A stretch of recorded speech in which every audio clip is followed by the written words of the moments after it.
Buenas noches a todos. Bienvenidos al primer ciclo de webinar Enfoques Comparados sobre la Prevención de la Criminalidad, evento organizado por el Instituto de Estudio e Investigación Jurídica y el Instituto Peruano de Política Criminal.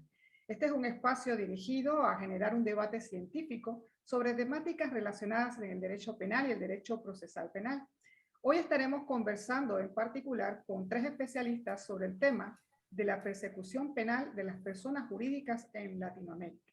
Ellos son el doctor Gustavo Arocena, quien es doctor en Derecho y Ciencias Sociales de la Universidad Nacional de Córdoba, República de Argentina, de la cual también es profesor titular por concurso de oposición y antecedentes en las cátedras de Derecho Penal y Derecho Procesal Penal. También es codirector del Centro de Investigación Interdisciplinaria en Derecho Penal, CIDPE, miembro titular del Instituto de Ciencias Penales de la Academia Nacional de Derecho y Ciencias Sociales de Córdoba, profesor de Derecho Penal y Derecho Procesal Penal del Instituto de Estudio e Investigación Jurídica, INEC. Bienvenido, Gustavo.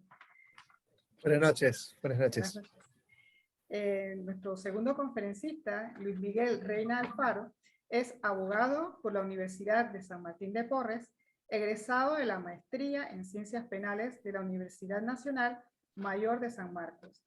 Hizo estudios de doctorado en la Universidad de Granada, España. Es además experto universitario de criminología por la UNED España.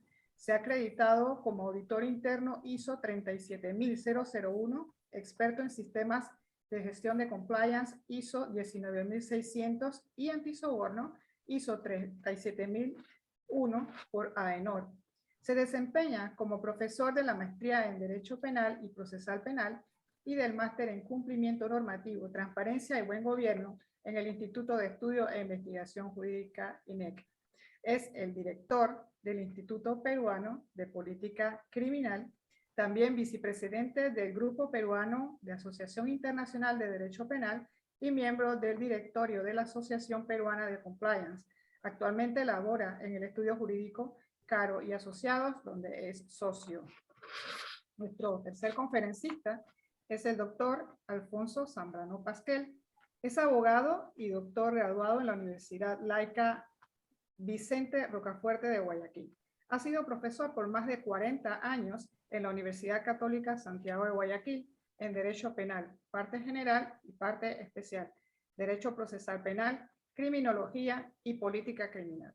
Ha publicado 55 libros en Argentina, Perú, Colombia, Chile y Ecuador, en los que abarca las materias en las que ha ejercido la docencia, el derecho constitucional y sistemas interamericanos de derechos humanos. Tiene estudios de posgrado en derecho constitucional. Bienvenido, doctor Alfonso Zambrano Pasquel. Muchísimas gracias, muy buenas noches. Buenas noches. Repito, a Gustavo, a usted querida amiga, y a todos quienes están en este panel que parece que está muy bien concurrido. Muchísimas gracias por la invitación nuevamente. Gracias a usted por la participación. Muy bien, el esquema de nuestras licenciaciones de esta noche será un debate en el cual abordaremos tres temas centrales, para lo cual pues le daremos la palabra a nuestros expositores y luego de concluida esta etapa le damos la palabra al auditorio para las preguntas que a bien tengan. Les repito, las pueden formular a través del chat para poder ir recopilándolas y poder hacerlas en su momento. Bien, hoy vamos a conversar sobre la persecución penal de las personas jurídicas en Latinoamérica. Y la primera pregunta que nos surge sobre este tema de momento es, ¿cuál es la respuesta que la legislación de su país ha dado a la cuestión de la criminalidad de las personas jurídicas? ¿Cree usted que es una solución acertada? Gustavo, tiene la palabra. Bueno, muchas gracias. Antes de intentar dar respuesta al interrogante, déjame, Digna, agradecer la invitación del Instituto de Estudio e Investigación Jurídica y al Instituto Peruano de Política Criminal, y que por cierto nos permiten compartir un espacio con amigos tan entrañables como Luis Miguel y como Alfonso, y por cierto, Digna también. Bueno, Intentando dar una respuesta brevísima, vamos a hacer alguna referencia a lo que corresponde a la legislación de mi país, es decir, a la legislación de la Argentina. Bueno, en nuestra república, en el año 2017 se sanciona la ley 27.401, comienza a regir el año siguiente, es la llamada Ley de Responsabilidad Penal aplicable a las personas jurídicas privadas, o Ley de Responsabilidad Penal Empresaria secas, como se la denomina, que bueno, básicamente es una ley que, como digo, entra en vigor en 2018, mediante el cual justamente se establece un régimen de responsabilidad penal de la persona jurídica, pero se lo acota a los hechos de corrupción.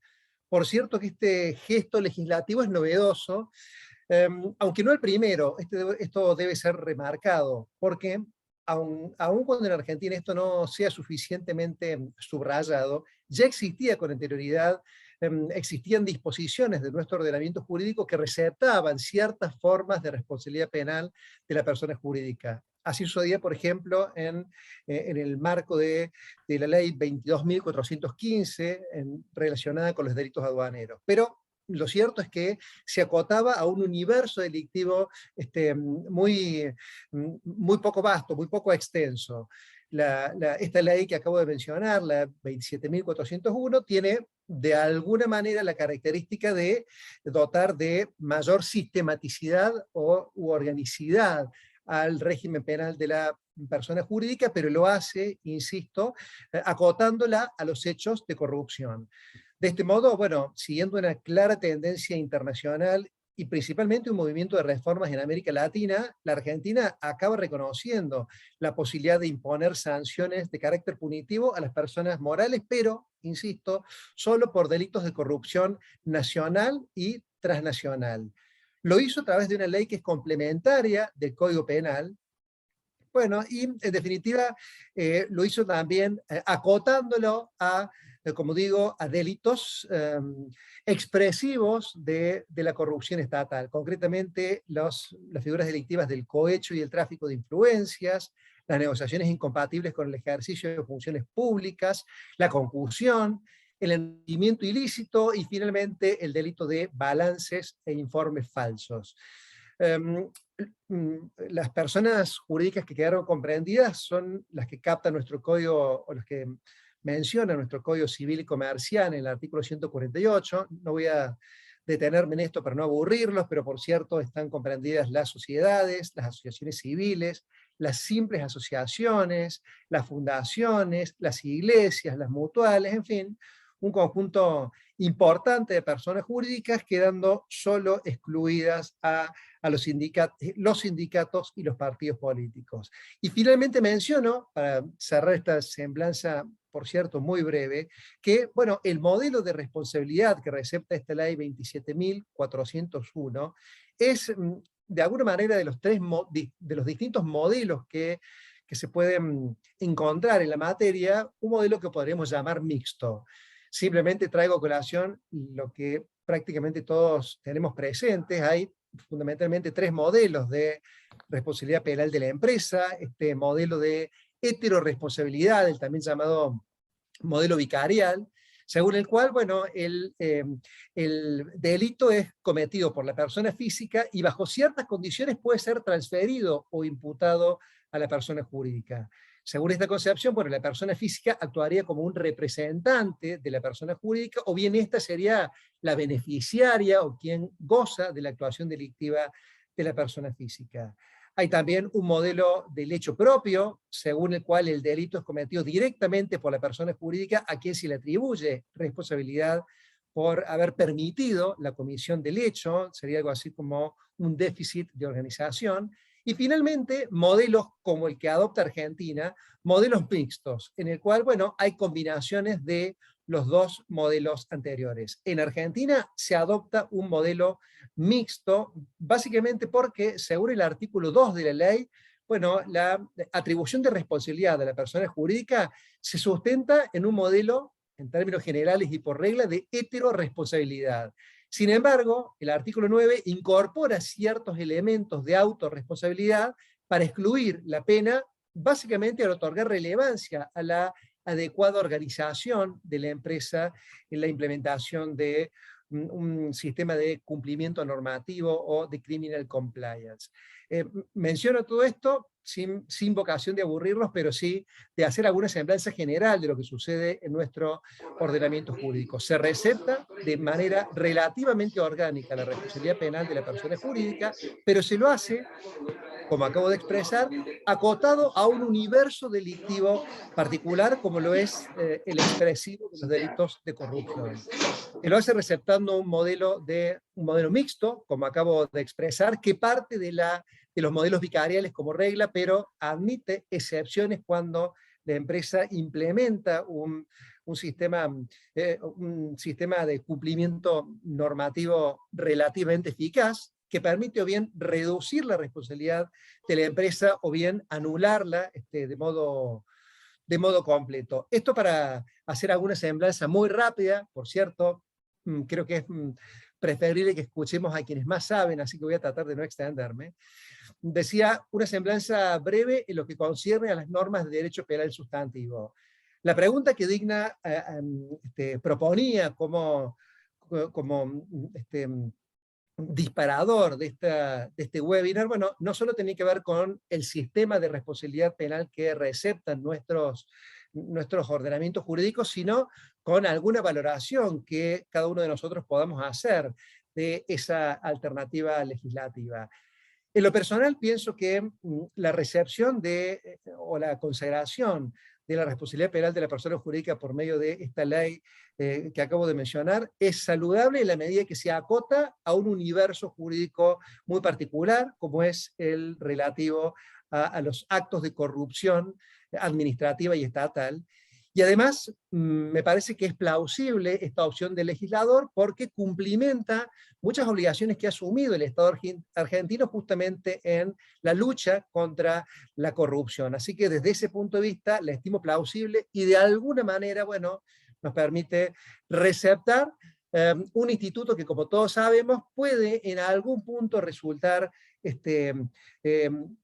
o lesivo o bien que entra en tensión con algunas normas constitucionales o principios constitucionales como el principio de culpabilidad, que en Argentina, esto ustedes deben saber, tiene verdadera jerarquía constitucional por virtud de la constitucionalización en la reforma de la Ley Suprema del año 94 de distintos tratados internacionales de derechos humanos que justamente consagran este principio de culpabilidad. Ahora bien, para hacer una valoración completa, no puedo dejar de mencionar que esta decisión de nuestro legislador penal sustantivo, si es que cabe la expresión, no ha ido acompañado de la correlativa sanción de normas de tipo procedimental.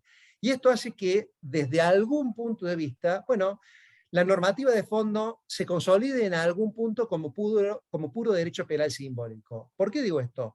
Porque en definitiva, todos sabemos que las leyes procesales, las leyes de enjuiciamiento criminal, han sido concebidas históricamente para la persecución penal, el juzgamiento y el castigo de la persona física.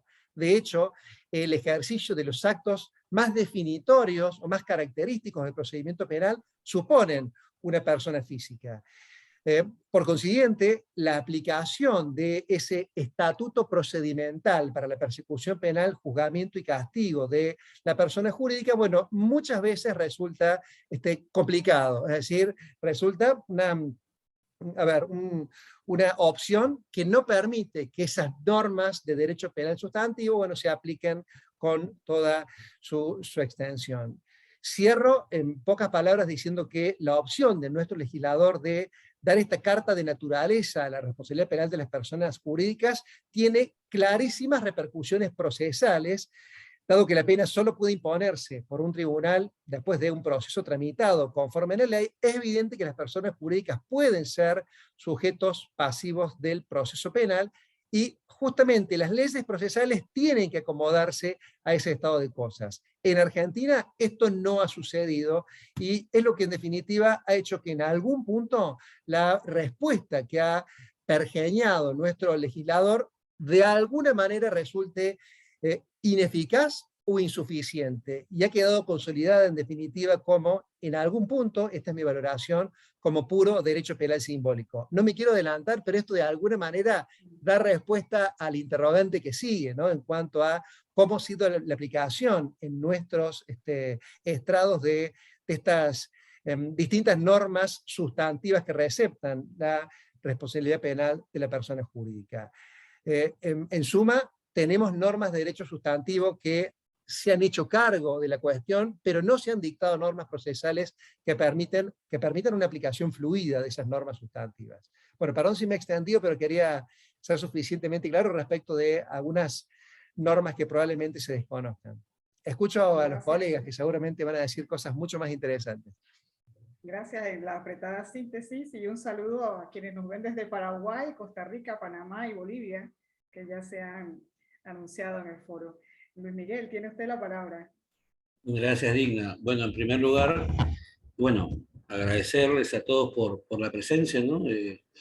Para mí es un gusto particular tener aquí a dos queridos amigos, Gustavo Rosena y Alfonso Zambrano, y compartir aquí con Digna, que es gran parte de las razones por las cuales estamos acá debatiendo, ¿no? Generar a través del INEF, ¿no? Esta masa crítica, ¿no? Que se da en un contexto que lo anunció Gustavo, de esta suerte, ¿no? De ola, ¿no? De la responsabilidad penal de las personas jurídicas ya en nuestra región, ¿no? En alguna medida esto tiene que ver con una práctica política criminal en nuestros países, que es la importación de leyes penales, ¿no? Solemos importar leyes penales, ¿no? Pero también tiene que ver con una realidad criminológica, ¿no? Los grandes hechos de criminalidad, aunque quizás no los más sancionados, tienen que ver con la actuación de personas jurídicas. En Perú estamos hablando de un gran supuesto de contaminación ambiental ocurrido hace poco, ¿no? Una descarga de combustible, ¿no? De petróleo en el Océano Pacífico, en las costas de Lima, que ha sido cometida por una empresa española, ¿no? Repsol, que se está averiguando y frente a lo cual, sin duda, ¿no? La capacidad de rendimiento del derecho penal, ¿no? Es puesta a prueba, ¿no?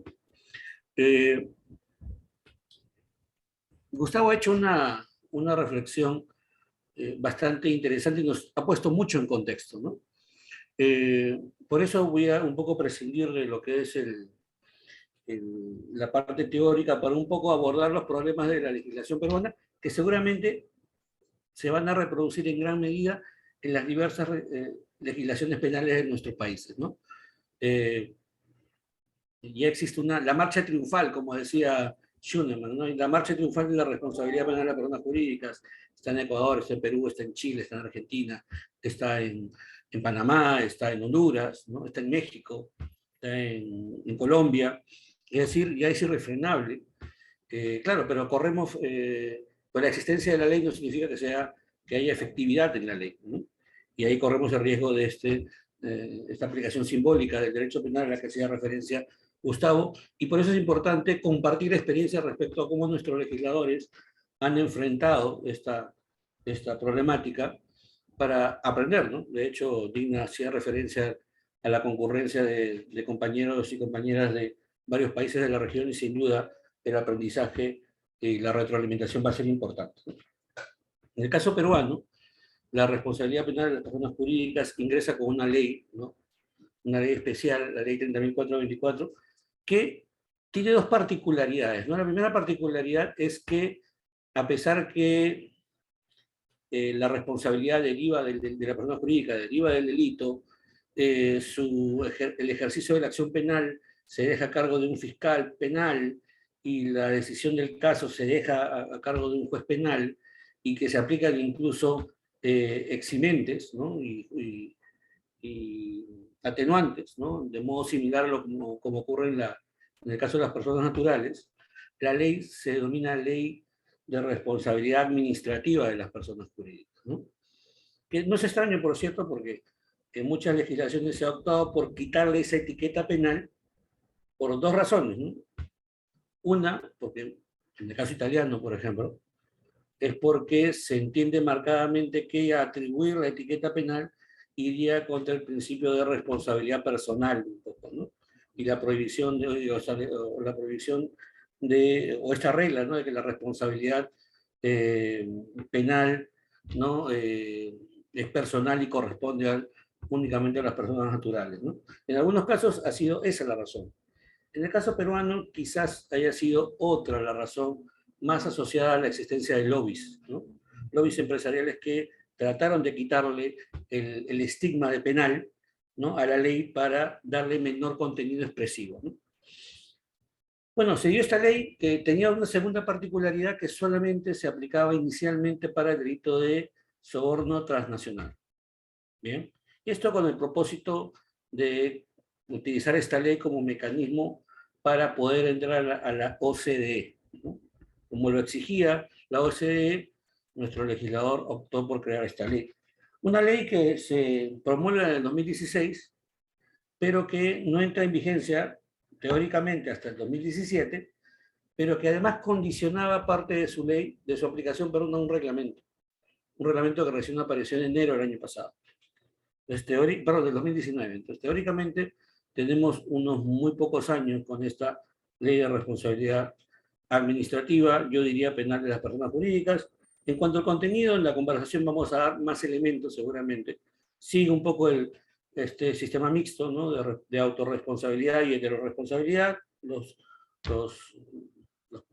converge, los trata simultáneamente, los acepta simultáneamente. Tiene una diversidad de particularidades, ¿no? Ahora, creo que es importante destacar, para terminar por este lado, son dos aspectos, ¿no? Primero que, como ocurre muchas veces, la responsabilidad penal de las personas jurídicas se admite y comienza a extenderse progresivamente. En el caso peruano, comenzó con el soborno transnacional, pero ya se ha extendido a otras formas de cohecho, a otras formas de criminalidad administrativa y también para los delitos de lavado de activos, ¿no? Ahora, hay otros escenarios donde todavía no se ha extendido, que debería, a los que debería extenderse por defecto, ¿no? Criminalidad ambiental, delitos tributarios, delitos aduaneros, seguramente se dará, pero no es el caso en este momento, ¿no? Hemos tenido una aplicación, yo diría, nula, ¿no? Acá, a diferencia de lo que ocurre en Argentina, ya antes, ¿no? Desde el 2004, en la progresividad de aplicación del Código Procesal Penal, ya había un tratamiento más orgánico de la posición de la persona jurídica, ¿no? Hay un capítulo del Código Penal que habla de los derechos de la persona jurídica, etcétera, ¿no? Con lo cual, la persona jurídica acá en Perú tiene más elementos y herramientas para articular su defensa, ¿no? Pero lo que es la aplicación de la ley penal todavía no cuaja, como se dice, no se revelan casos que hayan dado o que tengan que ver con la aplicación de la ley 30.424, ¿no? En el camino seguramente formularemos más apreciaciones, pero por el momento los dejo, ¿no? Muchas gracias, Luis Miguel. Me corresponde ahora al doctor Alfonso Zambrano para que nos cuente sobre su experiencia. Tiene usted la palabra, doctor Zambrano. Si puede abrir el micrófono, por favor. Gracias. Muchísimas gracias, disculpe. De todas maneras, ya con el saludo gané unos 30 segundos. A ver, sí, estaba un poco mirando el tiempo y como hay dos preguntas o dos contenidos en cada uno, con 5 minutos, asumo por cada una de las interrogantes. Por razón de tiempo, a ver, en el año 2014, por primera ocasión en Ecuador, aparece la responsabilidad penal de las personas jurídicas en un Código Orgánico Integral Penal. Algunos, en el caso mío, había estudiado el tema en una obra ecuménica del profesor David Baigún, argentino, y algo simbólico, por los años 90, en el gran proceso de la reforma penal y procesal penal que lideraba Raúl Zaffaroni como director de las 9 Naciones Unidas, en el proyecto de Guatemala, en la parte general había una novedad: responsabilidad penal de personas jurídicas en el año 92, hace 30 años. Y entonces, pero ya después viendo quienes habían trabajado, ahí estaba a don David, con todo cariño le decíamos el Tute Baigún, había sido llevado por Raúl, por Julio Mayer en el proceso de la reforma. Entonces estaba la impronta del profesor Baigún junto con Alberto Binder y Maximiliano Rusconi. Pero sin duda es un ícono la obra del profesor Baigún. Y luego en lo personal había estudiado sobre ecuménica, que es el profesor Klaus Tiedemann, jurista alemán, que es un ícono, sin duda. Y claro, él construye la idea de la responsabilidad, no obstante que, como sabemos, en Alemania no hay responsabilidad penal de personas jurídicas, pero no significa que no tenga que responder. Y eso tiene que ver un poco con la desazón tanto de Gustavo como de Luis Reina. La operatividad real del sistema. Los alemanes no tienen necesidad de ir al sistema penal, pero tienen que responder las personas jurídicas, ¿no? Que alguna vez en el año 95 yo recuerdo en España, Santiago Mich planteaba si había o no responsabilidad, pero había las consecuencias accesorias, de manera que por allí surgía en las consecuencias accesorias esa posibilidad. En el Ecuador, en el año 2014, se aprueba un Código Orgánico Integral Penal. Y como dijo bien el profesor Zaffaroni en la presentación del documento anterior, dijo, primero veamos cómo queda la ley finalmente aprobada, porque es un código, para los que no conocen la idea de ese código orgánico, es un código que tiene parte general, el primer libro parte especial, el segundo libro sería el procesal penal y el tercero sería un código de ejecución de pena.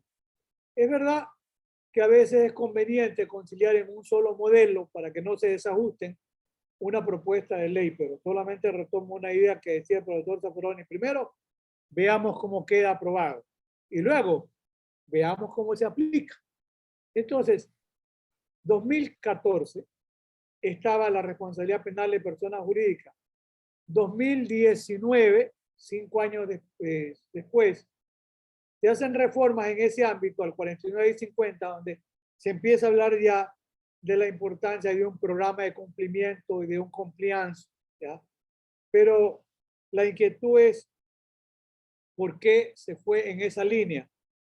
Por lo poco que se conoce, se pensó, y eso coincido tanto con Luis como con Gustavo, es derecho penal simbólico. Se creyó que se podía combatir, y claro, estamos pensando en una persona jurídica como la gran responsable de actos de corrupción. Entonces, vamos a penalizar a las personas jurídicas y vamos a combatir la corrupción. Ni lo uno ni lo otro, porque en 8 años, al parecer habría un solo caso mal estructurado, pero donde hubo definitivamente una mala defensa. Yo he revisado ese caso y en ningún momento aparece que se hubiese vinculado a la persona jurídica, que era la propietaria de un bien inmueble, pero termina declarándose el decomiso del bien inmueble. Claro, a la señora que era gerente de la empresa, que lamentablemente alguien creyó que era buen negocio poner a su suegra como gerente de una persona jurídica y a sus hijos como accionistas. Lo penoso y lamentable es que la señora está llamada a juicio. Los hijos, por la responsabilidad penal, están prófugos como accionistas. Pero cuando yo he revisado el caso, ¿qué es lo que he visto? Es que nunca se vinculó a la persona jurídica al proceso. Entonces se la dejó en total indefensión, pero está decretado el decomiso de la casa y seguramente la van a rematar. Es una casa que vale más de $1 millón y está relacionada con un caso de corrupción de Petroecuador. Sí, el fondo era interesante, pero la forma. Y luego de esto, en realidad, respuesta si ha sido una solución acertada, hasta hoy yo no veo que realmente haya servido, por razones que luego tienen que ver ya con la apreciación segunda, en el tema de la desinformación que tiene Fiscalía y tiene juez. Probablemente el mayor ámbito de formación ha estado en el ámbito de la docencia, de los académicos, de los estudiosos, porque conozco alumnos míos, amigos, que incluso han hecho estudios posgrado en España, otros en Argentina, en el tema no solo de responsabilidad penal de personas jurídicas, sino en un ámbito que es muy sugerente, el tema de compliance. Pero, ojo, en el año 2014 ya existía en el ámbito tributario una responsabilidad penal de personas jurídicas por temas tributarios, y además allí se hablaba no de compliance, sino que se hablaba de mecanismos de prevención. Pero mecanismos de prevención también para el ámbito bancario estaban en esa ley tributaria, pero los mecanismos de prevención tampoco tenían un marco normativo desarrollado. Entonces, con la ley, el año 2014, en lo personal y en la primera publicación de mi manual del año 84, que ya son más de 30 años, caminamos casi para 40 años, yo sostenía lapidariamente: no cabe responsabilidad penal de personas jurídicas porque no tienen capacidad, no tienen conciencia, no tienen voluntad. Sí, ese fue el viejo y antiguo modelo. Este modelo nuevo, que de alguna forma nos venden la idea, nos entregan la idea, supone que deban responder las personas jurídicas. El ámbito, como no hay una adecuada formación, tenemos que hacer un gran esfuerzo en el ámbito del conocimiento para entender que una persona jurídica, desde hoy incluso se habla, y veo trabajo como lo de Sugar Díaz Espinar, lo de Gómez Tomillo en España, habla incluso de una verdadera teoría de la responsabilidad penal de las personas jurídicas, que por un lado, y eso tiene que ser estudiado, ¿cuál es el ámbito, por ejemplo, para llegar a la imputación objetiva? Ahí tendría que ver el tema del profesor Roxin, sí, cuál es el riesgo permitido, incluso de una persona jurídica. El tema, sí, los principios de confianza en los que trabajan para la persona jurídica, la actuación o no del representante legal, del gerente o del dueño, en la línea ya del profesor Jacob, de su rol, si se apartó o no de su rol, de manera que pueda acudir a prohibición de regreso. Y hay determinados momentos en que, por ejemplo, estoy pensando, por la gran cantidad de droga que sigue saliendo por Ecuador, lamentablemente, y la situación que enfrentan las empresas exportadoras, porque surge un principio de confianza, de que la carga está bien protegida en el puerto, pero realmente no está protegida porque se la contamina en el puerto o cuando la carga sale del puerto y está llegando al alta mar, pero va ¿con qué? Va con la marca de una empresa. Y la responsabilidad después va a ser de la empresa. Yo tengo, en la actividad profesional mía, he defendido no realmente a traficantes de drogas, a representantes legales de personas jurídicas que se han visto involucrados en esto porque le han contaminado la carga. Entonces, podría ser que con el esquema normativo ahora mejor implementado con las reformas, pero que no desarrolla todavía, podrían estar mejor protegidas incluso las personas jurídicas exportadoras. O sea, es un modelo en Ecuador que está allí en el marco normativo, que no tiene desarrollo doctrinario, sino muy liviano, que es un desarrollo porque a veces yo recuerdo a ese amigo con el profesor Zavala decía, ¿para qué sirve la buena doctrina? Él decía, para tener una buena jurisprudencia. Pero es que no tenemos jurisprudencia. Ni siquiera la tenemos, no digo ni buena ni mala, es que no la hay. Entonces, a veces como que sigue siendo un gran negocio que existe el marco normativo, pero un marco normativo que no tiene operatividad real. Y converso con algunas personas que saben bastante en el ámbito tributario, la determinación de un perfil, por ejemplo, de un contribuyente, y se dice, por ejemplo, el SRI de Ecuador tiene una base de datos formidable. Pero hace unos meses se dictó una ley enviada con el carácter de económica urgente, donde tal vez lo más importante es que se convierte Ecuador en una suerte de lavandería porque todos esos capitales que han estado fuera tienen este año para traerlos y en lugar de pagar el 30%, pagando el 5%, estarían legitimados esos capitales. Y ahí se dice claramente, 24, 25, no se podrán ni siquiera iniciar investigaciones penales, indagaciones en los casos, y dice, de defraudaciones tributarias, defraudaciones aduaneras, en el tema relacionado básicamente con delitos económicos. Entonces, se termina legitimando, además que no se dice que traigan esos capitales al Ecuador, sino que los declaren nada más para decir, no, yo declaré, pagué el 5% y no el 30% y mi capital está legitimado. Creo que esa ha sido una de las reformas últimas entre comillas, más importantes porque ha beneficiado a un sector que maneja sin duda en alta consideración medios de producción. Entonces, un poco esa es la realidad y eso es, alguna vez le escuché, me parece que al mismo Raúl Zaffaroni, me parece que era en Belén do Pará, él habló de la ilusión del espejismo. Y claro, es ilusión del espejismo. Pero aquí estamos y entonces ya vendrán los programas de capacitación, pero como que no les interesa la capacitación, ni a la fiscalía ni a los jueces. Hay la UAF, la unidad de lavado de activos, en otra parte de inteligencia financiera, pero tampoco esas unidades están operativas. ¿Por qué? Definitivamente porque no tienen entrenamiento, no tienen conocimiento. Yo creo que con eso llego a los 10 minutos previstos para ser riguroso en el tiempo. Muchísimas gracias. Doctor Alfonso, usted ha introducido ya la siguiente parte del debate que tenemos y sigo en la misma cuerda con la pregunta entonces ahora para Gustavo. ¿Cómo vienen reaccionando los tribunales en la aplicación de las fórmulas de responsabilidad penal de las personas jurídicas? ¿Se encuentran preparados nuestros jueces y fiscales para esa labor? Bueno, de alguna manera el magnífico desarrollo que ha hecho Alfonso, casi diría es, a ver, me abre las puertas para una respuesta casi coincidente, ¿no?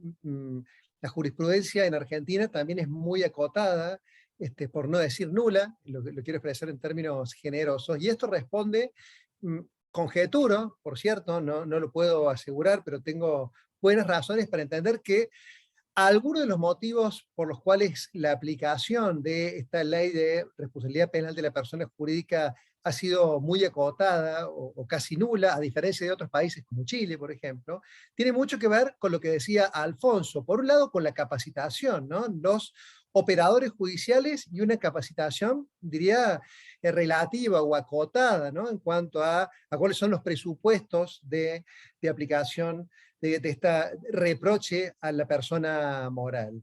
Pero por otro lado me animo a conjeturar que también hay una cuestión de tipo cultural, ¿no? Que tiene que ver con esta concepción del delito como un reproche que se hace, también lo decía Alfonso recién, a una persona que tiene capacidad de voluntad, de conciencia y de decisión, que parecería, bueno, no corresponderse en un todo con la forma de la toma de decisiones de la persona moral. Pero sin perjuicio de todo esto, yo voy a volver, incluso excusándome por las reiteraciones, voy a volver sobre uno de los aspectos fundamentales, aun cuando la capacitación de los operadores jurídicos, judiciales en particular y jurídicos en general, sea profunda en materia de la responsabilidad penal de la persona jurídica, son imprescindibles los protocolos procesales para la intervención de la persona jurídica durante un procedimiento. Es decir, si hay esta falta de correspondencia entre las normas de derecho penal sustantivo que consagran la responsabilidad penal de las personas jurídicas y la normativa adjetiva que le permite a la persona jurídica intervenir en el proceso penal, bueno, es la capacitación y aún la voluntad de los operadores judiciales para hacer responder a la persona jurídica por un hecho criminoso, bueno, van a caer básicamente en saco roto. De hecho, recuerdo que se trata, en los términos de la ley 27.401 de la Argentina, de imponer a la persona jurídica penas como multa, suspensión de actividades, suspensión para participar de ciertas licitaciones estatales, disolver o liquidar la personería de la persona jurídica, la pérdida o suspensión de beneficios estatales que pudiera tener, en fin, consecuencias jurídicas que son particularmente gravosas para la persona jurídica. A partir de esto, bueno, estimo que es imprescindible, como decía, bueno, que existan, una normativa procesal que haga que este panpenalismo que ha extendido la normativa penal sustantiva tenga una correlativa normativa procesal que le permita intervenir a la persona jurídica y no solo intervenir, sino hacerla en el marco de lo que pueda reconocerse como un proceso penal propio de un Estado de Derecho, es decir, donde se le reconozca a la persona jurídica una capacidad de intervención que garantice su derecho de defensa.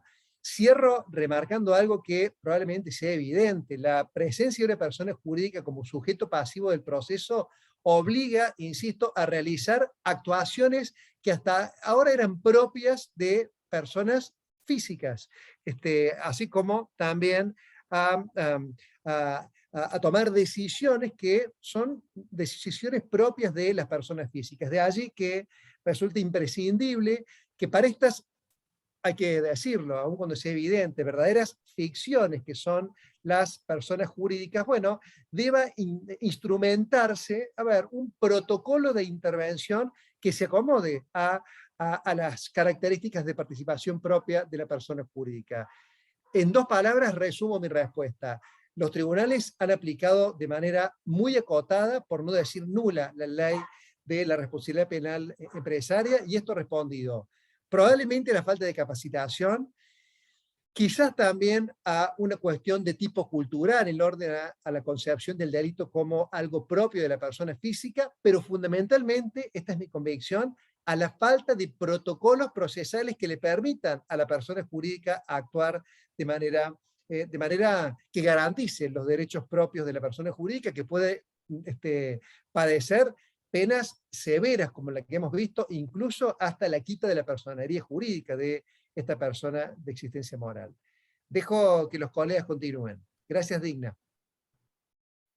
Gracias, Gustavo, por esa apretada síntesis. Definitivamente que el tema ha dado para bastante. Para mucho más.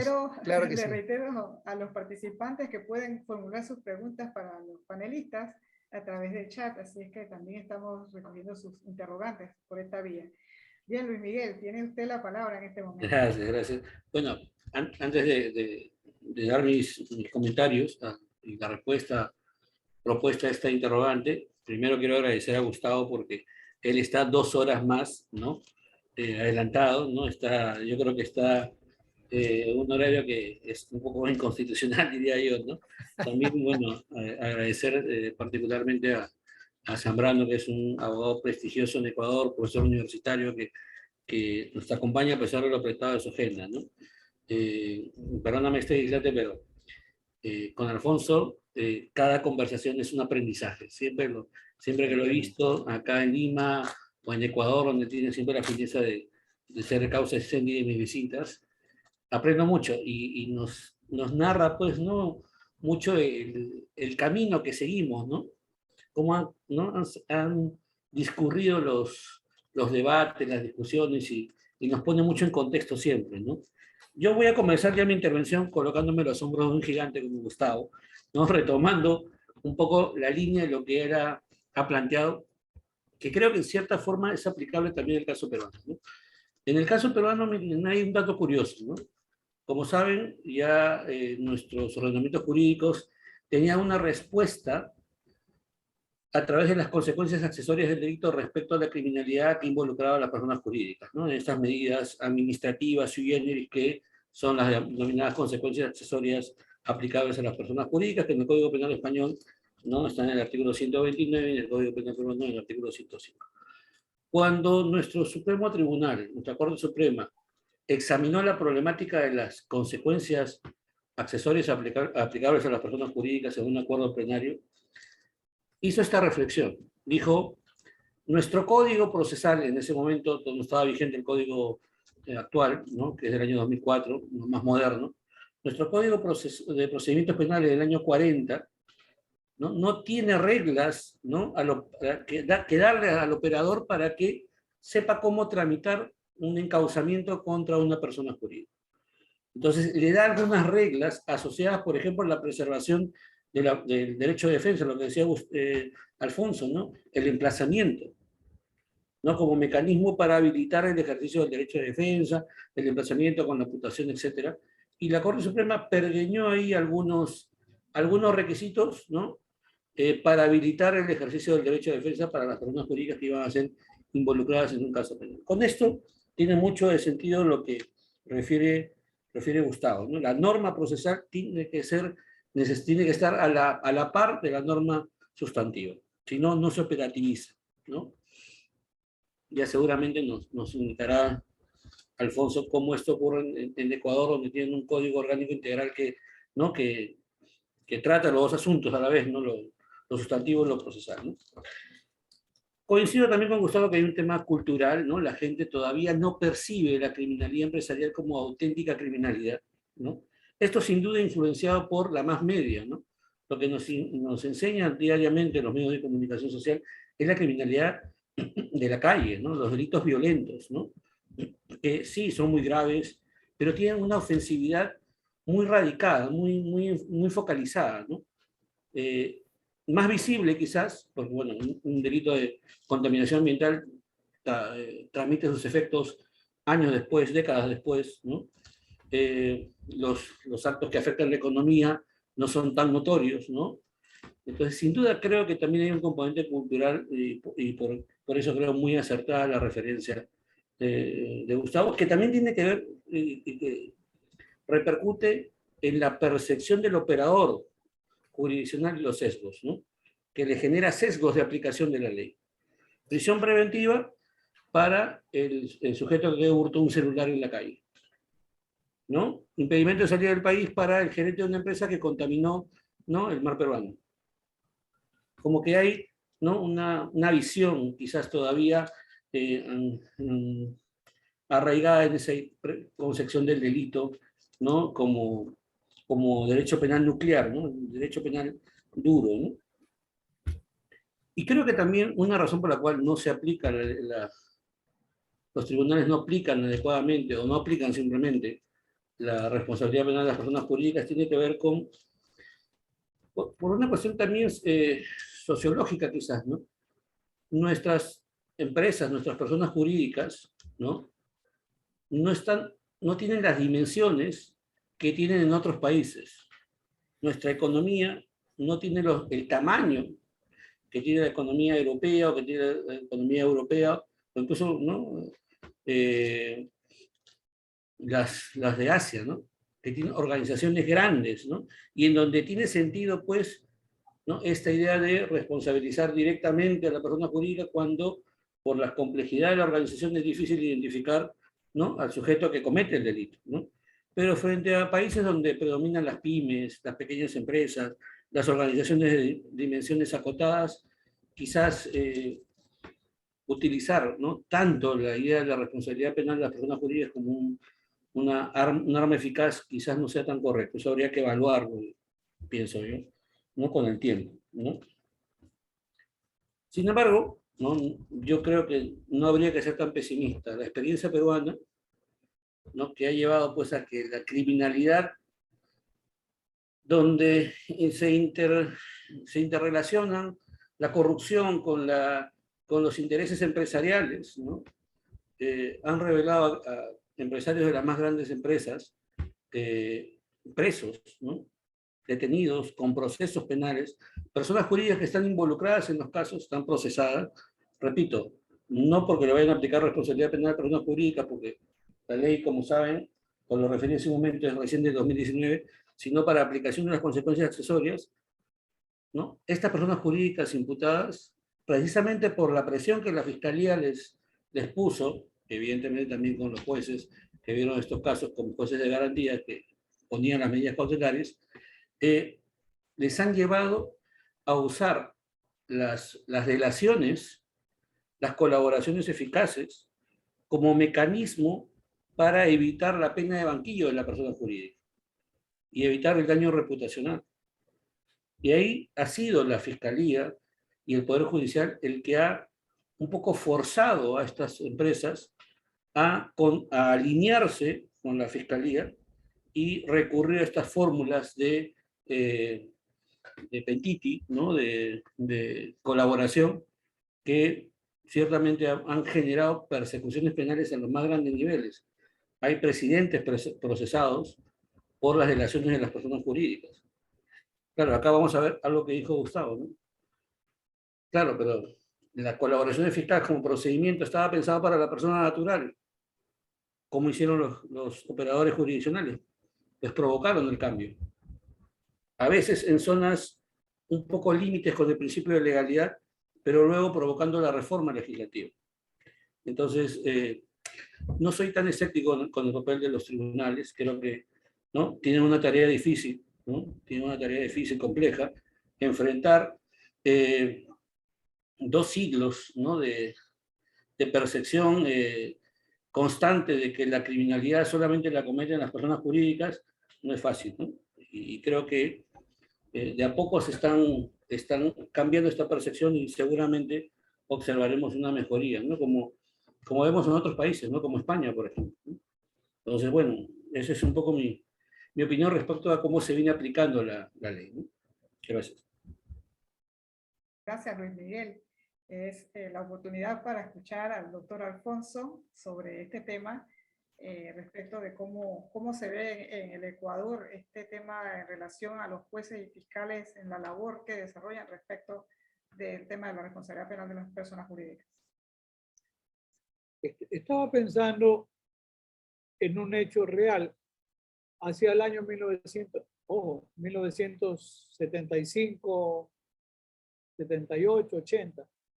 Había una ley en Ecuador que se llamaba Ley de Control de Precios y Calidad y que tenía un procedimiento sancionador que estaba más en el ámbito administrativo. Estaba un poco recordando a Jesús María Silva Sánchez en la segunda velocidad del derecho penal, pero que podía ser más eficiente, porque con un procedimiento contravencional se podía ejercer un control en la calidad, en los precios y en la cantidad.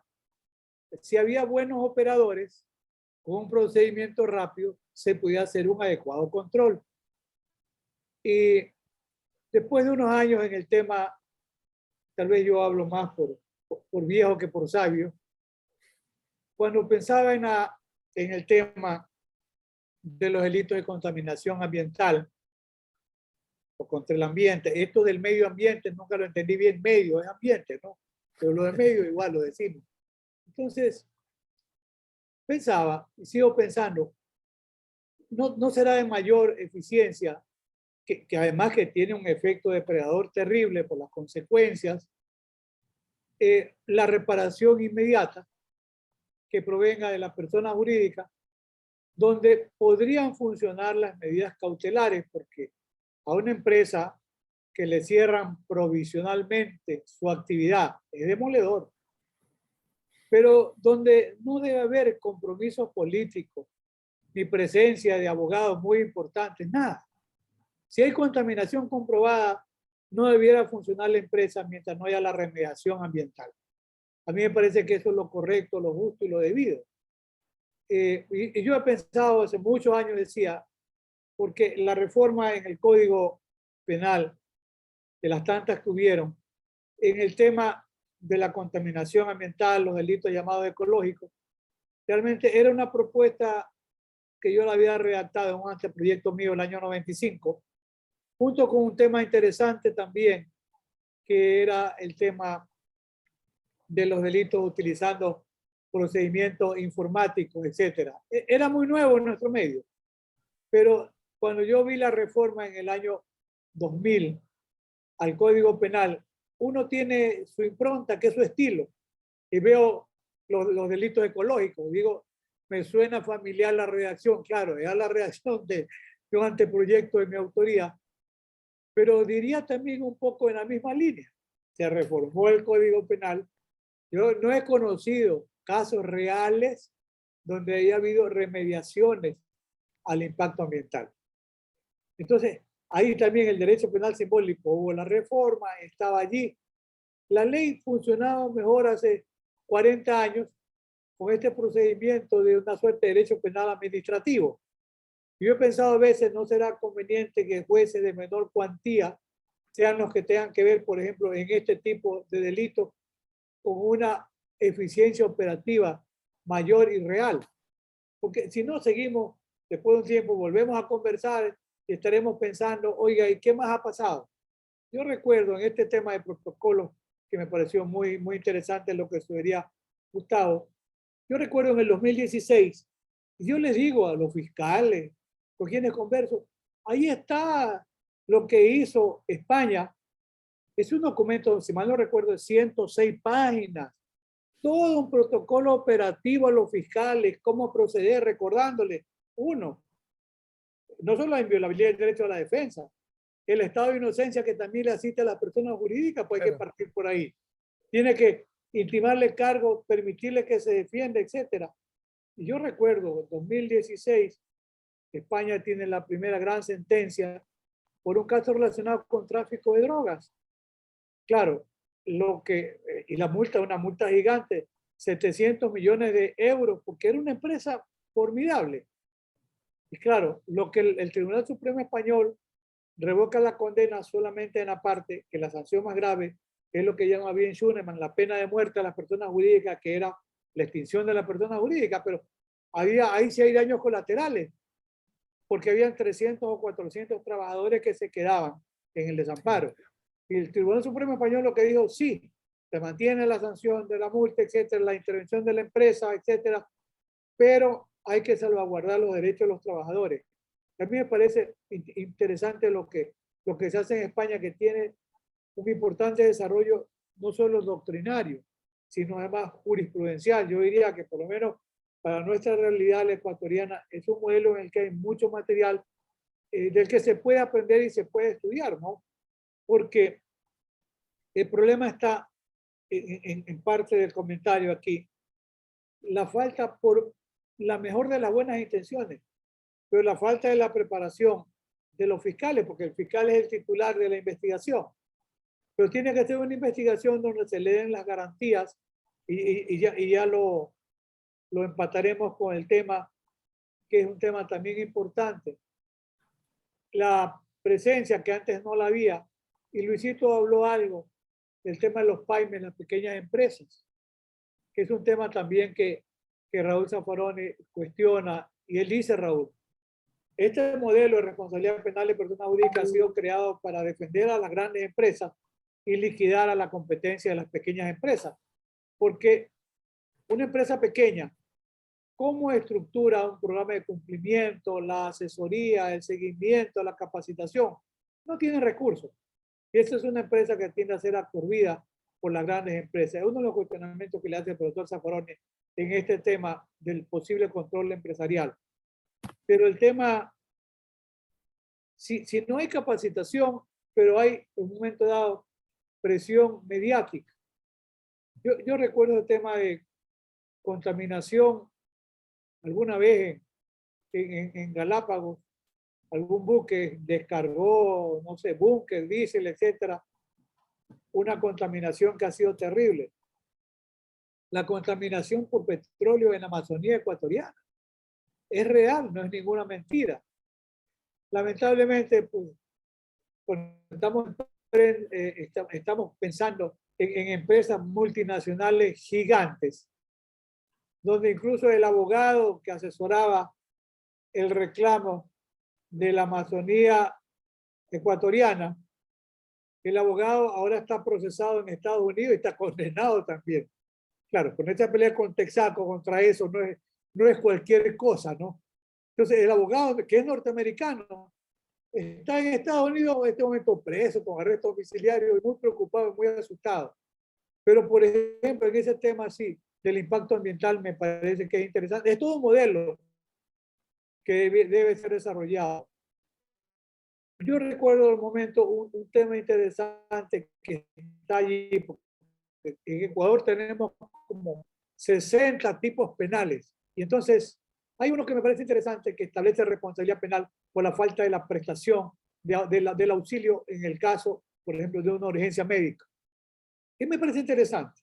Yo cuando estaban preocupados, me llamaban el grupo de clínicas, yo iba y les decía, miren, aquí hay un gran error.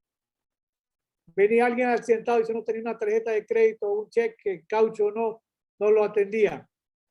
Es la obligación de atenderlo. No solo es responsabilidad del médico que no lo atiende, es responsabilidad de usted que es el dueño. Hay responsabilidad. Y eso me parece positivo, porque ahora ya las clínicas atienden a cualquiera. Ya. Me parece que el mensaje sí sirvió en esa dimensión, por lo menos, ¿no? Pues son las realidades que uno vive. Pero ahora veo que la fiscalía tiene, no sé, intervienen 15 domicilios. Se habla de casos de corrupción en el ámbito de enriquecimiento privado o incremento patrimonial no justificado en el ámbito privado. Veremos qué ocurre, pero los casos que han comprometido a empresas ecuatorianas han tenido lamentablemente que ser investigados en el centro, en Estados Unidos, y después nos van regalando alguna información para poder procesar en Ecuador. Pero son las realidades de la periferia. O sea, lamentablemente hay un control enorme. Y claro, el poder que tienen también las empresas es poder muy significativo. Y un tema incluso que no se plantea, no se lo discute, la responsabilidad penal de las personas jurídicas debe ser por comportamientos estructuralmente dolosos o cabe también por comportamientos culposos, ¿no? Que eso es un tema que a mí siempre me quedó allí en la punta de la idea. ¿Por qué? Porque cuando el profesor Tiedemann hablaba del defecto de organización, suena como que al descuido, ¿verdad? Es defectuoso, como que negligencia. Si ustedes me preguntan qué pensaría yo hoy día encontraría una respuesta. Esa línea roja entre el dolo eventual y la culpa consciente, que como dice don Enrique Bacigalupo Zapater, que es un gigante, ¿no? Tanto en estatura, pero sí en conocimiento, dice la sola indiferencia. Le da lo mismo, ¿verdad? La sola indiferencia nos puede llevar al ámbito de comportamiento culposo. Pues yo encontraría una solución. Y allí la indiferencia ya tendría que ver con la parte final, los programas de cumplimiento. De manera que se puede ir pensando en una estructuración de responsabilidad penal de personas jurídicas por comportamiento doloso con dolo eventual, con lo cual superaríamos la barrera de la culpa consciente. Tengo mis 10 minutos por ahí. Yo mismo hago sonar mi campana roja aquí. Gracias. Gracias a usted, Alfonso. Bien, queremos aprovechar un espacio para saludar al señor decano de la Facultad de Derecho y Ciencias Políticas de la Universidad Nacional Emilio Valdizán, el doctor José Luis Mandujano Rubí, que también nos acompaña entre los participantes en esta noche. Gracias, señor decano, por estar acá también. Y bueno, tenemos una tercera interrogante en este debate. De veras que ha sido muy enriquecedor las intervenciones y seguiremos escuchando con suma atención lo que tiene que contarnos en esta oportunidad. ¿Se ha asignado al compliance empresarial algún rol relevante desde la legislación y la jurisprudencia? ¿Qué opinión le merece Gustavo Arocena? Tiene usted la palabra. Gracias, Digna, querida. Bueno, desde el punto de vista normativo, pues sí, la ley argentina expresamente en su artículo 9 prevé la posibilidad de eximir de pena y de responsabilidad a la persona jurídica cuando concurran distintas circunstancias, entre las cuales está juntamente el haber implementado un programa de cumplimiento normativo. En el marco de la ley los denomina programa de integridad. Bueno, justamente esa norma establece que queda eximida de pena la empresa cuando, como decía, haya implementado un sistema de control y supervisión, si no recuerdo mal sus expresiones, cuando además espontáneamente haya denunciado uno de los delitos previstos por la ley, por esta ley de responsabilidad penal empresarial, y finalmente cuando hubiere devuelto el beneficio indebido obtenido. Es decir, expresamente se recepta el Instituto del Criminal Compliance bajo la denominación de programas de integridad o programas de cumplimiento normativo. La ley los regula de manera muy minuciosa en cuanto a su contenido, es decir, cuáles son los enunciados insoslayables que debe incluir el programa y cuáles son aquellos que pueden o no estar en el programa, y también establece que la debida implementación del programa, como decía recién, puede llevar a la exención de pena y también, según lo surge de la normativa de la ley, si no se llega al caso de eximir de pena a la persona jurídica, bueno, de reducir su responsabilidad cuando, bueno, se hayan implementado estos mecanismos que de alguna manera coadyuvan con el Estado justamente en la detección, en la prevención y la detección de la comisión de delitos al interior de la empresa o por parte de la empresa. Así que la respuesta categórica desde el punto de vista normativo es efectivamente el ordenamiento jurídico prevé el Instituto de los Criminal Compliance y les otorga una relevancia fundamental al punto que, como digo, permite eximir de pena y de responsabilidad penal y administrativa a la persona jurídica, con la relevancia que tiene esas consecuencias, al punto que, como vimos, se contempla hasta la verdadera pena de muerte, en sentido figurado, de la persona jurídica. Ahora, esto desde el punto de vista normativo. La pregunta siguiente va de la mano de la tópica o de la empiria. ¿Qué ha pasado con los tribunales? Bueno, esto va de la mano de la misma aplicación de la ley en cuanto a la persecución penal, juzgamiento y castigo de la persona de existencia moral por, al socaire o al amparo de esta ley de responsabilidad penal empresarial. Así como dijimos, dando respuesta al interrogante anterior, que la aplicación ha sido prácticamente nula, bueno, esto acarrea también la aplicación prácticamente nula de los programas más que de una aplicación nula de estos programas de integridad.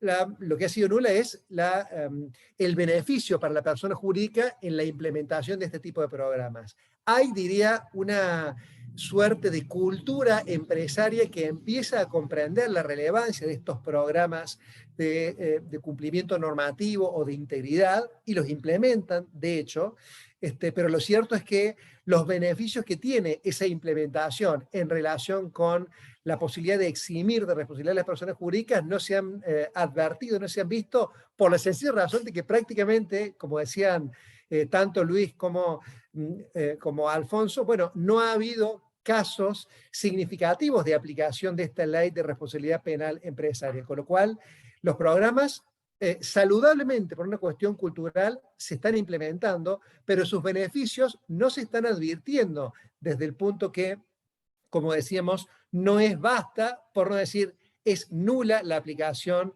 de distintos reproches a la persona jurídica. Es decir, no se desarrollan concretamente procesos en los cuales se criminalice a la persona jurídica y se puede aplicar el beneficio previsto por la ley para la empresa que ha dispuesto un eficaz programa de integridad o de cumplimiento normativo. Sí lo prevé la ley, pero en la jurisprudencia y en la práctica esos beneficios no se han advertido porque no ha habido, como escucho en la experiencia de los queridos colegas, no ha habido procesos en los cuales haya verdadera criminalización secundaria de la persona jurídica. Muchas gracias, Gustavo. En esta oportunidad escuchamos a Luis Miguel sobre la misma temática. Gracias, Digna. A ver, yo creo que podemos consensuar en que en la mayoría de legislaciones, sin duda, se está optando por esta vía de reconocer o eficacia eximente o eficacia atenuante, la implementación eficaz de los programas de cumplimiento, del compliance, de los programas de integridad, como se les quiera denominar. En el caso peruano, de hecho, eso está expresamente referido en la ley 30.424, que además, al contar con un reglamento, en el reglamento se dan todas las indicaciones y las pautas que debe tener un programa de cumplimiento normativo que se considere o se pueda calificar como eficaz, ¿no? Y en paralelo, el órgano, porque en la legislación peruana se ha establecido que es un aspecto muy criticado, por cierto, se ha otorgado a un órgano administrativo, que es el supervisor bursátil, la capacidad de determinar si el programa de cumplimiento es eficaz o no, ¿no? Es decir, la opinión del supervisor bursátil es, en cierta forma, mandatoria para la opinión del fiscal respecto a si ha existido o no un programa de cumplimiento de integridad eficaz, ¿no? Por esa razón, el órgano supervisor bursátil, que es la Superintendencia del Mercado de Valores, ha sacado unos lineamientos, ¿no?, donde describe quizás más gráficamente qué debe contener un programa de cumplimiento y hace la diferenciación dependiendo del tipo de empresa, ¿no? Dependiendo del tamaño, los elementos que debe tener, ¿no? Ahora, eso es algo lírico en la medida que todavía no ha tenido una aplicación efectiva, ¿no?, porque todavía no hay casuística, ¿no? Sin embargo, acá la norma sí está teniendo un impacto promocional del compliance, ¿no? el mercado del servicio de compliance se ha movido bastante como consecuencia de entender que esto que es el compliance, que muchas empresas ya tienen en cierta manera ya incorporado, ¿no?, en su ADN corporativo, ¿no?, pero que necesita potenciar, es una suerte de escudo, ¿no? Eso por un lado, las personas que siguen ya lineamientos de buen gobierno corporativo y que han implementado el compliance, lo que buscan es el paso siguiente, la certificación, ¿no? Y se ha generado toda una línea de discusión respecto a la idoneidad de las certificaciones ISO para, ¿no?, acreditar que el programa de cumplimiento es eficaz o no. Pero también se ha generado una suerte de línea de mercado de compliance estético, ¿no? Ese compliance que solamente sirve para fines de marketing, de marca, generar una marca, ¿no?, o potenciar la marca de la empresa con la idea de una cultura corporativa de prevención de la criminalidad, ¿no? Sin embargo, sí hay un crecimiento, hay una suerte de incorporación. De hecho, las fiscalías y también la Procuraduría, que es el organismo que defiende los intereses del Estado peruano, en casos de corrupción o cualquier supuesto de criminalidad, en estos acuerdos que hay para el sometimiento a las delaciones premiadas, incorporan el compliance como una suerte de requisitos o exigencias que la persona jurídica debe cumplir, ¿no? ¿Para qué? Para que se pueda perdonar la pena que le correspondería a la persona jurídica. Sin embargo, no, perdón, y además de la importancia que viene cobrando en esta línea, hace poco el Indecopi, que es el organismo de defensa de la competencia en el Perú, ha sancionado a unas personas jurídicas en un caso de colusión, ¿no?, para contratar con el Estado, ¿no?, de modo a través de acuerdos o cárteles.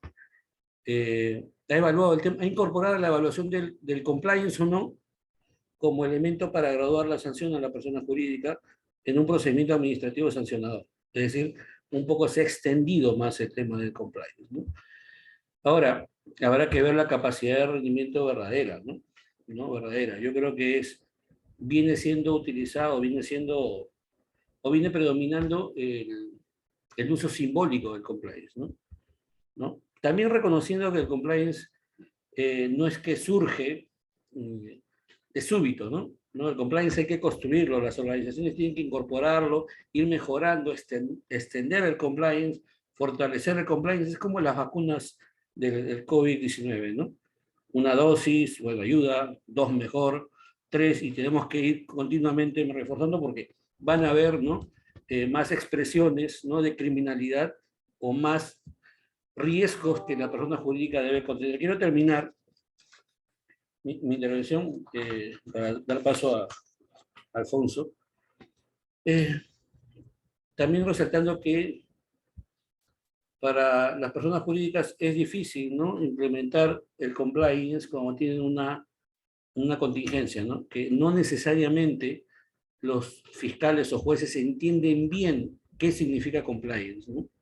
Porque suelen entender que compliance es riesgo cero, ¿no? Que uno implemente compliance y no puede haber crimen alguno, y que si hubo algún delito, eso significa que el sistema de prevención es ineficaz, ¿no? Y la idea del compliance es al contrario, la idea un poco del riesgo permitido, ¿no?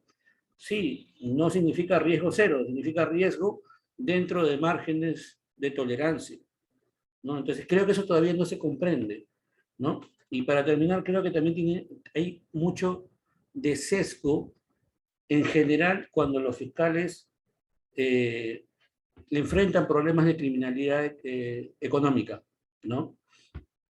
Creo que la idea de perseguir al rico también a veces está predominando, ¿no?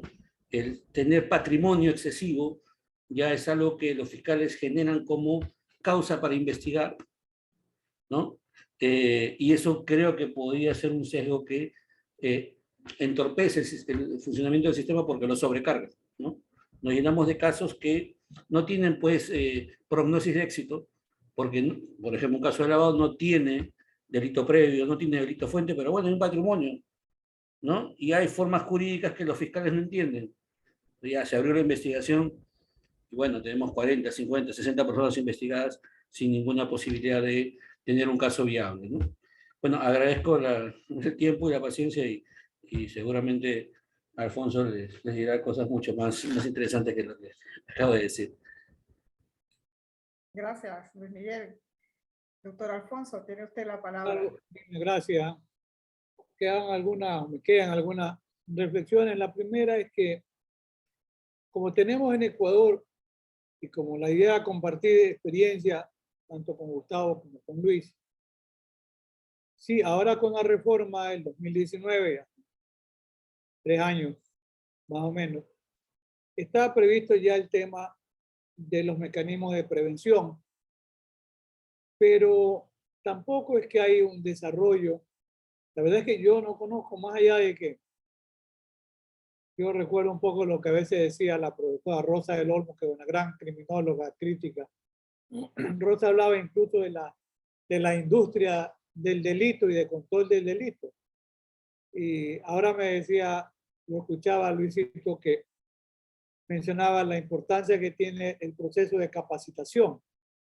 Es claro, son mecanismos de prevención, pero la capacitación tiene que estar dirigida a no solo a la empresa para que sepa la importancia que es tener o no un programa de cumplimiento. Y de acuerdo, porque también aprecio como que se publicita las famosas calificaciones Ipsos 9000, no sé cuántito, ¿no? Pero eso tampoco garantiza que no haya riesgo, ¿no? Y ese creo que es el mensaje más importante, ¿no? Las personas jurídicas, de acuerdo con la naturaleza propia de sus negocios, saben el nivel de riesgo que tienen que afrontar.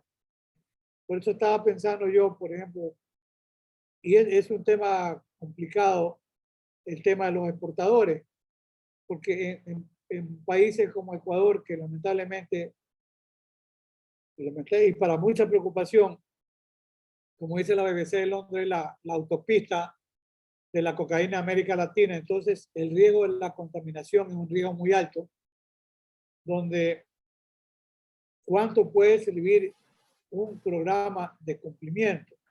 Puede servir de mucho. Porque yo en lo personal pienso que si existe un programa de cumplimiento, porque el programa de cumplimiento parte de una idea, del mapa de riesgo.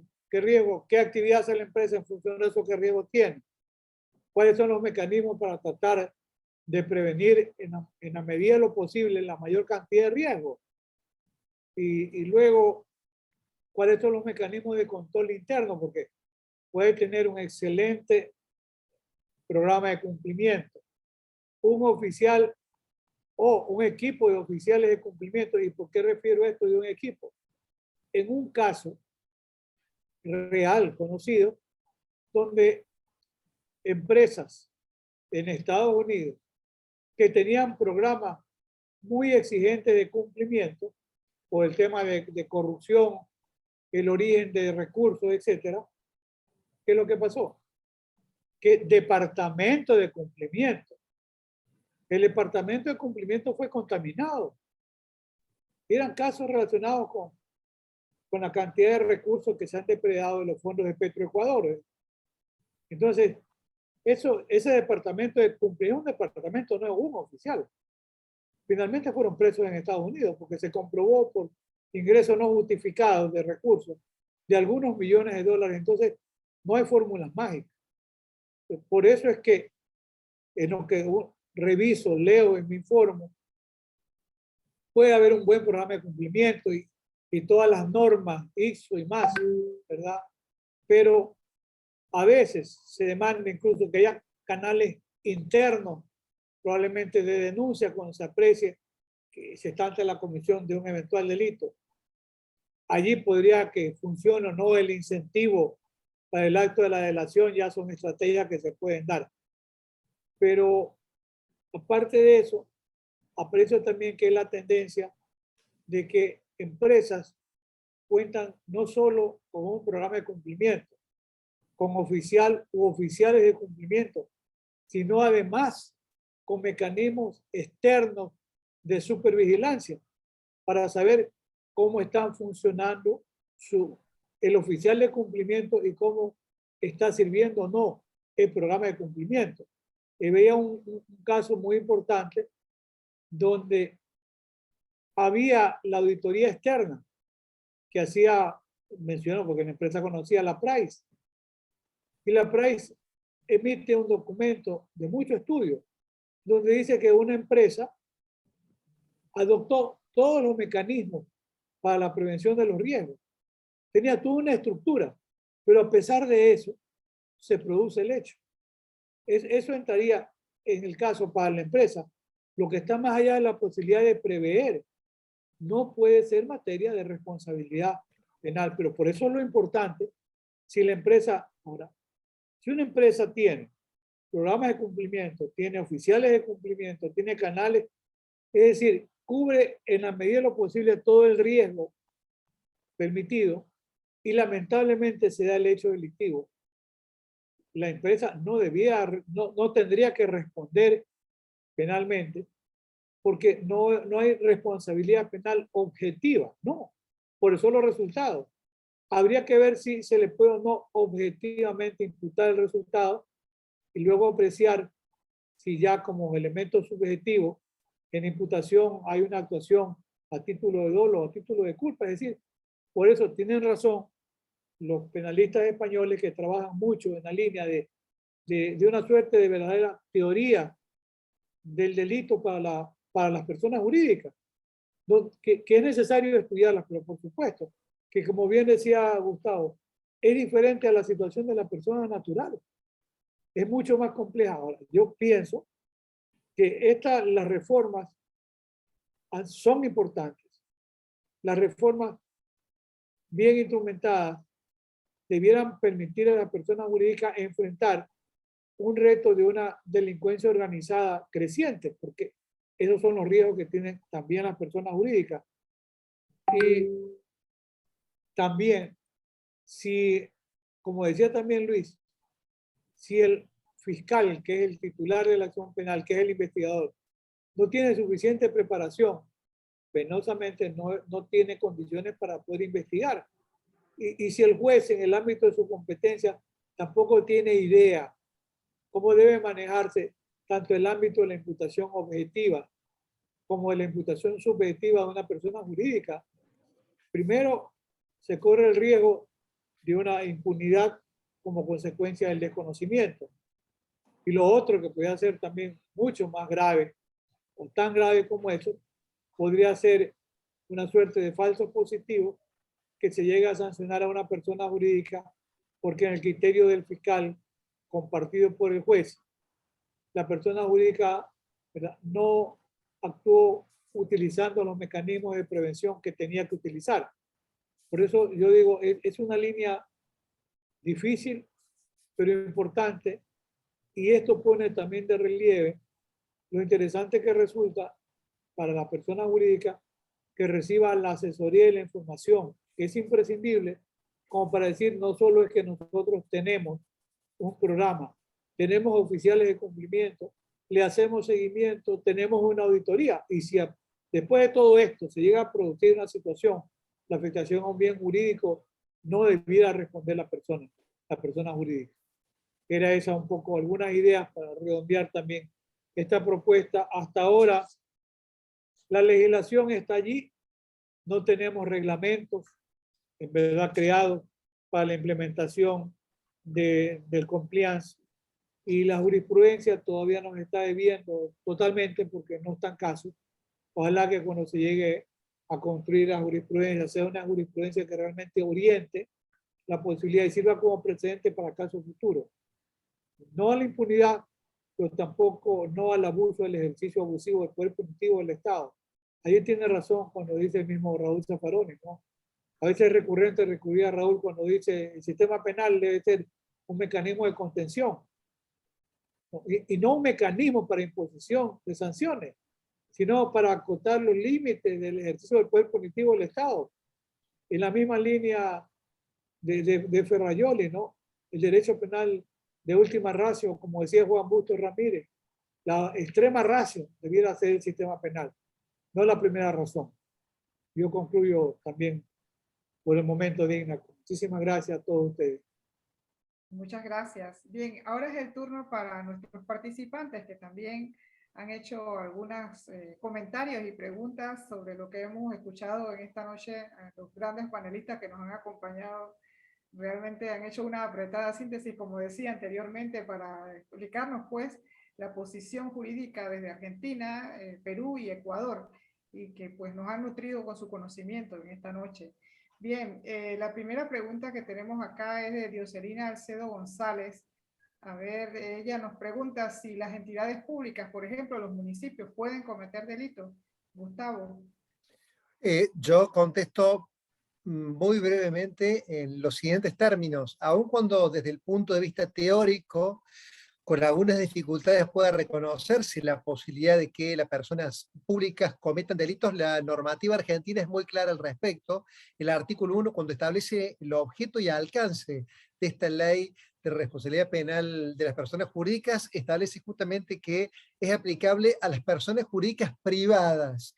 Resulta irrelevante que sean de capital nacional o extranjero, que sean con o sin participación estatal, pero lo cierto es que debe tratarse de personas jurídicas privadas. Quedan expresamente, por vía de exclusión, quedan apartadas las personas jurídicas de la posibilidad del reproche penal. Así que, como digo, aun cuando desde el punto de vista teórico con alguna dificultad pueda admitirse, justificarse la posibilidad de que las personas públicas cometan delitos de igual manera que lo hace la persona moral privada o la empresa privada, la normativa argentina es concluyente, solo es aplicable para las personas jurídicas privadas. Esa es la relación, esa es la realidad, perdón, del ordenamiento jurídico de la República Argentina. Muchas gracias. Tenemos otra pregunta acá de Su Helen Salazar. Ella hace la pregunta con base en la legislación panameña, el artículo 51 del Código Penal, que de hecho, dentro de la parte general de nuestro código, es la única norma que hace relación a la persona jurídica y establece las sanciones que se imponen a la persona jurídica. Le hago el marco para tener la idea, que no tenemos una norma que diga si es un sujeto activo o pasivo dentro de lo que es la tipicidad del delito, la tipicidad subjetiva. No hay una referencia como tal en la legislación.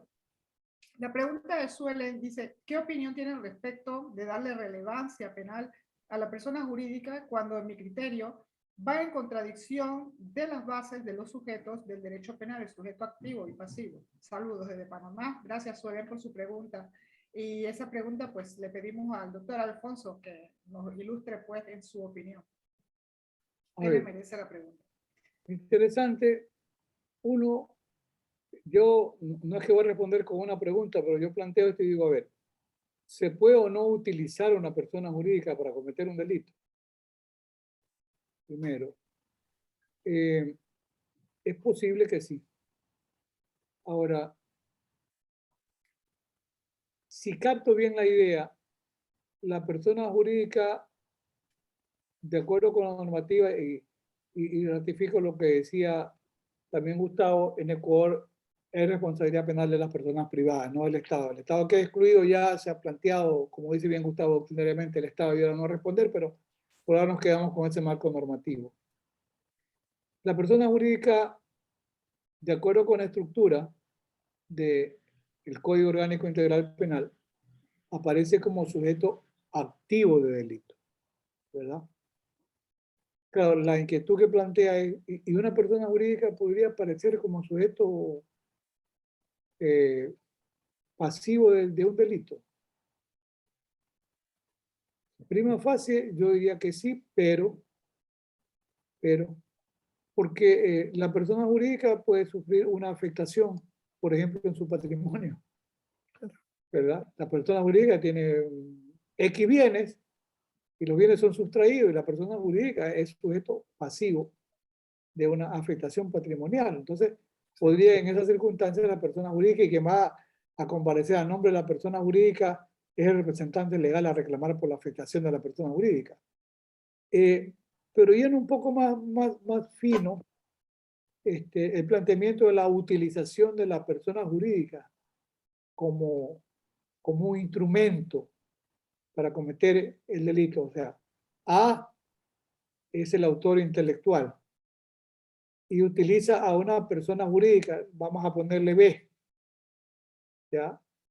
Para que la persona jurídica instrumentalizada por A sea la que finalmente cometa el delito, de alguno de los delitos que están previstos.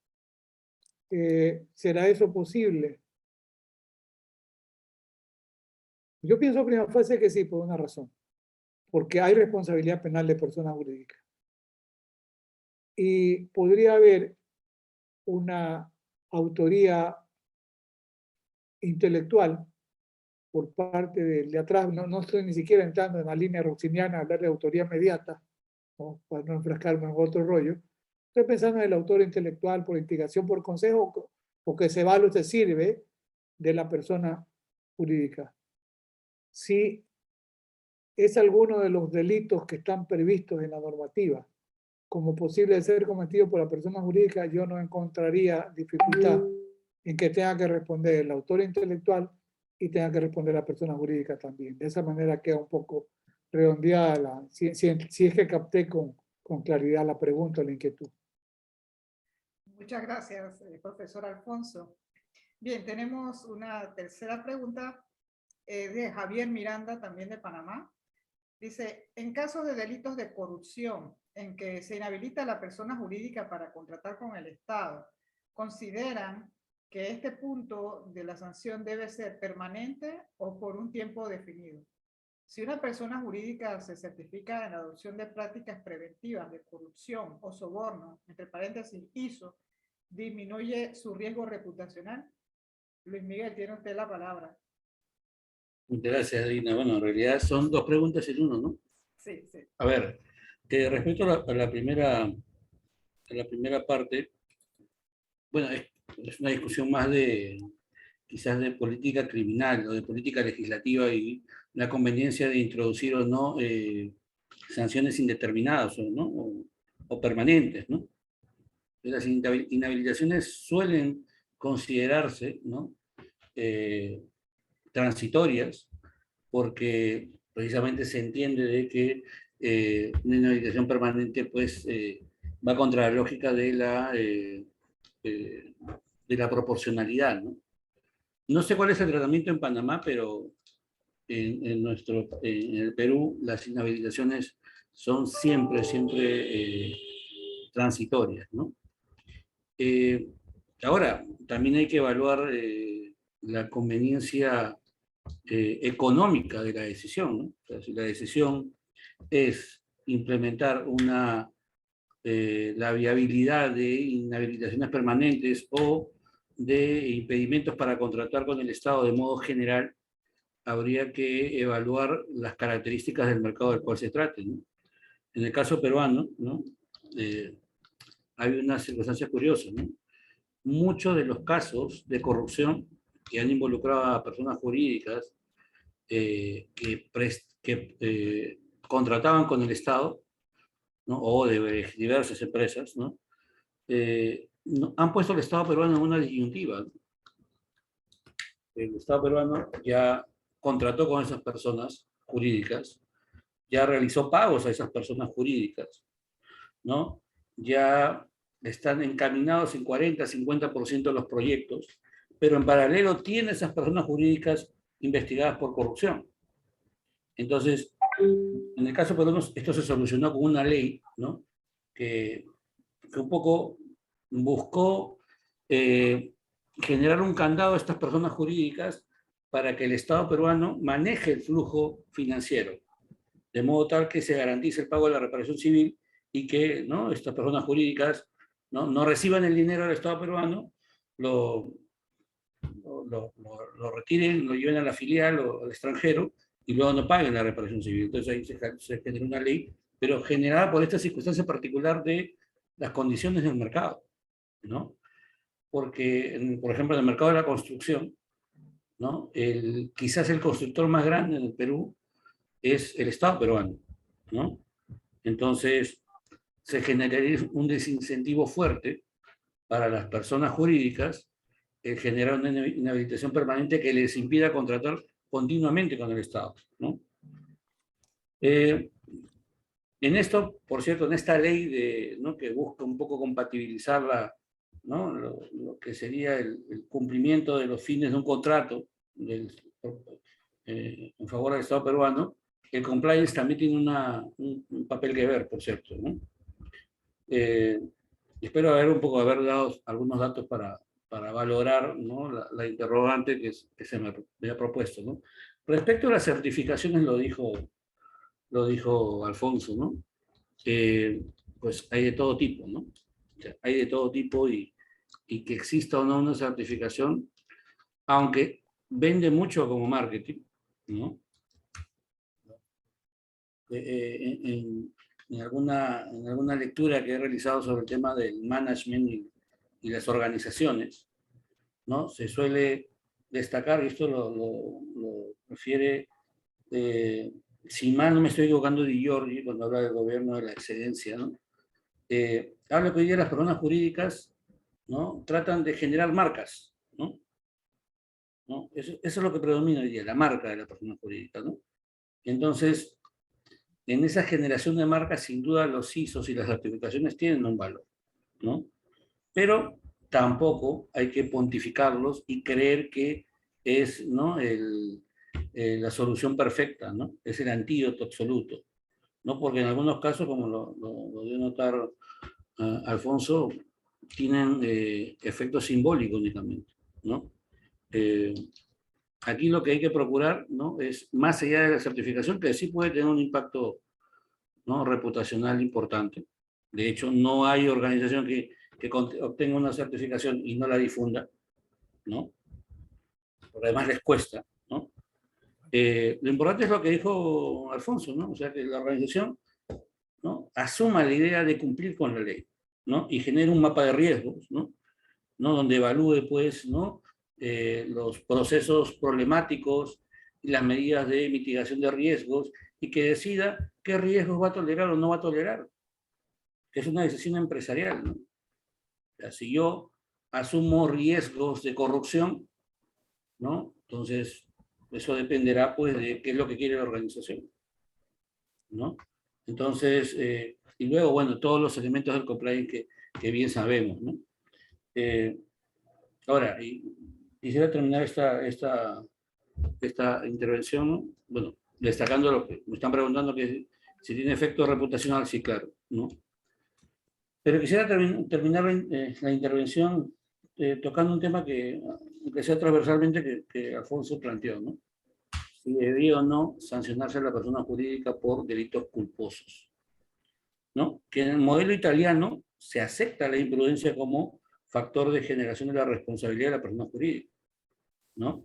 Y en gran medida nuestros países están aceptando parte de ese modelo italiano, ¿no? Que tiene elementos americanos, sin duda, porque bueno, los americanos han colonizado todo el derecho, ¿no? También el derecho, ¿no? El derecho que era de raigambre europea continental, de base romanista, también nos han, ¿no? un poco colonizado, ¿no?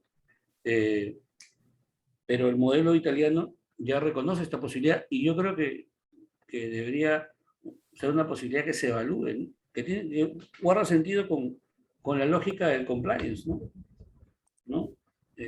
Creo que no estaría mal pensar quizás en la posibilidad de sancionar a la persona jurídica por la implementación deficiente del compliance, ¿no? Entonces eso habría que evaluarlo, ¿no? Y creo que son uno de los tantos temas que están en discusión, ¿no?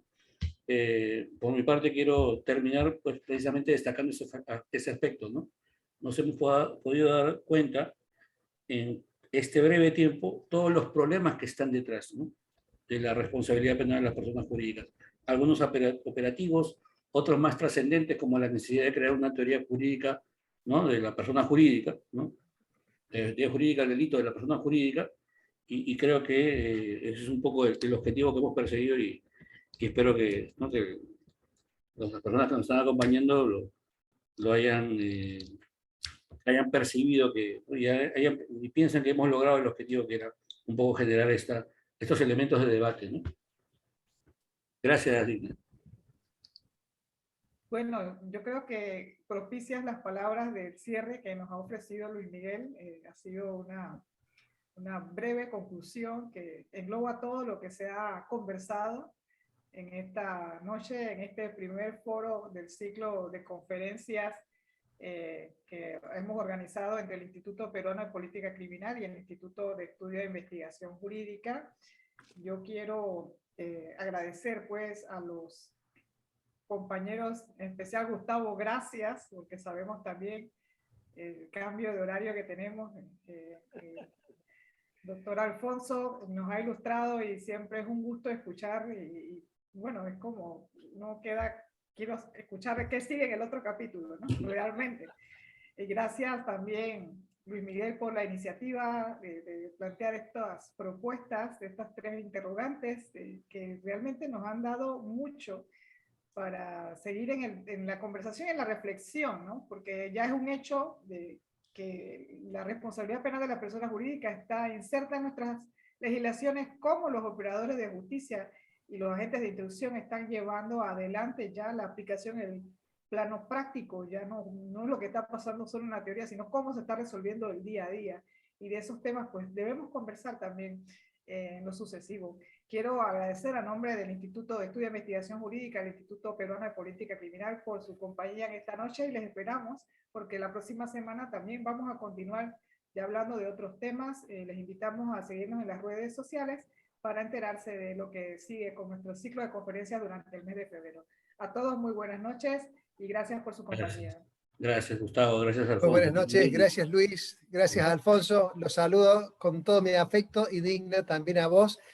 Nada que agradecer, que acá son casi las 11 de la noche, pero yo escuchando a Luis y escuchando a Alfonso me quedaría muchas horas más, así que yo soy el agradecido y a disposición de ustedes para cuando lo deseen. Los abrazo fraternamente desde la Argentina, desde su casa. Gracias, Alfonso. Gracias, Gustavo. Yo con Luisito y con Gustavo, y es hora de dormir. Querida Dina, muchísimas gracias. Gracias. Saludos a todos, buenas Buenas noches. noches a Y el todos. próximo capítulo es la próxima semana. Exactamente. Así es. Esperamos. Gracias. Chao.